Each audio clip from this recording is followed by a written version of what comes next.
Imagine being 83 years old, living a quiet life in the shadow of the pyramids when your long-lost brother suddenly reappears. He doesn't come back with stories of a quiet life. He comes back with a terrifying vision of a burning bush and a voice that demands a revolution. This is the story of Aaron, the man who had to stand in the gap between a stuttering prophet and a furious king.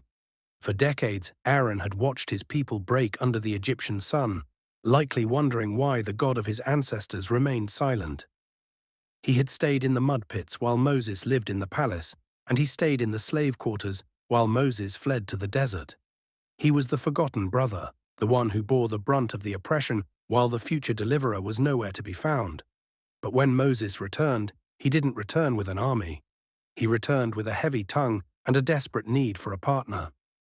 Moses had the vision, but Aaron had the voice. He was the one who had to look Pharaoh in the eye and say the words that would break an empire.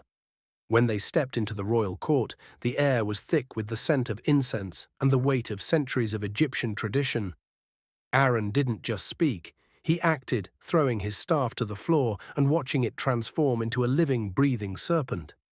While the Egyptian magicians tried to mimic the miracle with their dark arts, Aaron's snake didn't just hiss, it swallowed theirs whole.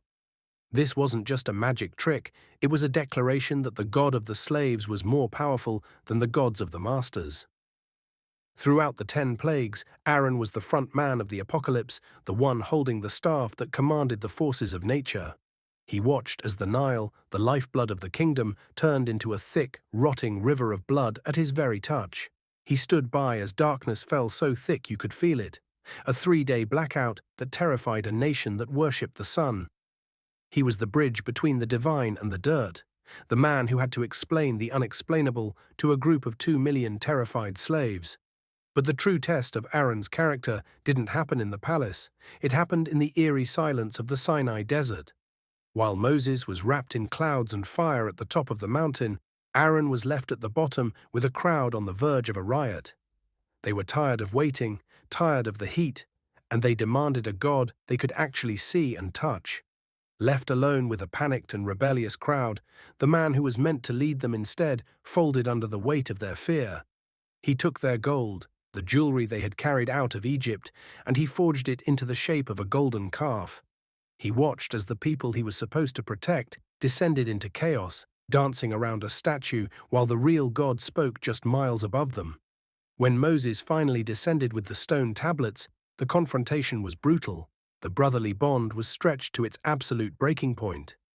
Aaron gave one of the most famous excuses in history, claiming the calf just jumped out of the fire, showing how even great men shrink when they're guilty. It was the ultimate betrayal of his calling, yet the story doesn't end with his failure. It ends with an incredible act of grace. Instead of being cast aside as a traitor, Aaron was washed, anointed, and dressed in the most elaborate robes ever described in history. He became the first high priest, wearing a breastplate of 12 stones that represented the very people he had almost led to destruction. He carried the weight of a nation's sins on his shoulders, stepping into the Holy of Holies to ask for the mercy he had received himself. The job was beautiful, but it was also dangerous.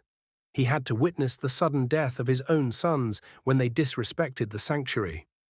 In that moment of grief, Aaron stayed silent, choosing the holiness of his office over the natural cry of a grieving father. He spent the next 40 years wandering in circles, dealing with the constant complaints and rebellions of a nation that never seemed satisfied. He was the mediator, the man who stayed in the shadow of his brother to ensure the survival of his people through the wilderness. He was the one who held up Moses' arms during the heat of battle, knowing that if he let go, the entire nation would fall. Aaron never got to walk into the promised land, but he died on a mountain peak, knowing he had helped build the foundation of a nation. Moses brought the law from the sky, but Aaron brought the comfort to the camp, proving that a leader is more than just a voice.